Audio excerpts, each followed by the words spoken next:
Il s'agit de situations cliniques assez rares que nous avons appelées psychoses fonctionnelles, dans lesquelles des personnes développent une forme de folie et se sortent ensuite, dans un deuxième temps, presque indemnes ou voire transformées, mais dans le bon sens du terme, de ces épreuves.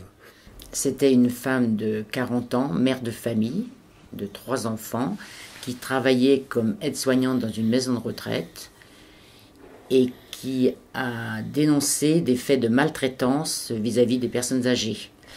Et suite à ça, elle a subi du harcèlement et même des agressions. Elle avait une souffrance au travail et j'ai pas imaginé une seconde qu'elle allait devenir folle.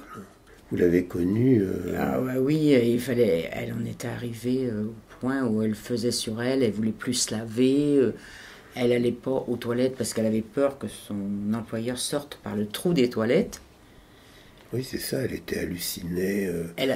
Elle me disait qu'elle entendait non seulement des voix, qu'elle avait des odeurs particulières, et elle avait la sensation que son employeur était tout le temps derrière elle. Moi, ce qui m'a... J'ai été bouleversé 2 fois avec cette femme. Quand je l'ai vue devenir folle, sous mes yeux pratiquement, et puis par la suite, quand je l'ai vue se rétablir. Ouais, ça a bien duré 3-4 ans quand même. Oui, où elle était vraiment... Enfin, on peut presque dire qu'elle s'est épanouie aussi. Moi, je lui ai dit qu'elle a tiré le maximum de positif de ce négatif, quoi. Oui. Si elle n'avait pas vécu ça, moi je pense qu'elle n'en serait pas là aujourd'hui. Ouais, je pense comme vous. Et aujourd'hui, en tous les cas, elle présente vraiment aucun signe. Moi, je trouve rien quand je discute avec elle. Les personnes qui la connaissent pas peuvent pas s'imaginer qu'elle a vécu ça. Hein. Non, bien sûr, oui, je suis d'accord. Franchement, et elle n'a pas de traitement, rien du tout. Hein. À part qu'elle vous le voit de temps en temps. Si elle prend des somnifères. Ah bah oui, mais... Tout le monde peut prendre des somnifères.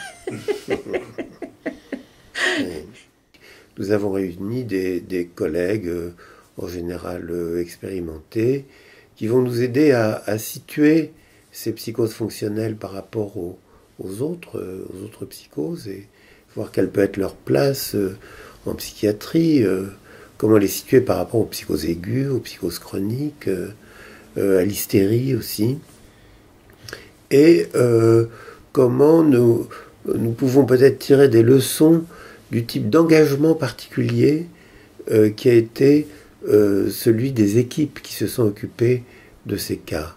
Parce que les cas que nous avons choisis se caractérisent aussi par l'engagement des soignants et des médecins qui se sont occupés d'eux. Voilà à quoi nous vous invitons à venir partager avec nous un moment de réflexion clinique à propos de cas suffisamment détaillés pour que vous puissiez vous en faire une idée, nous faire des suggestions, faire des remarques, des critiques, etc.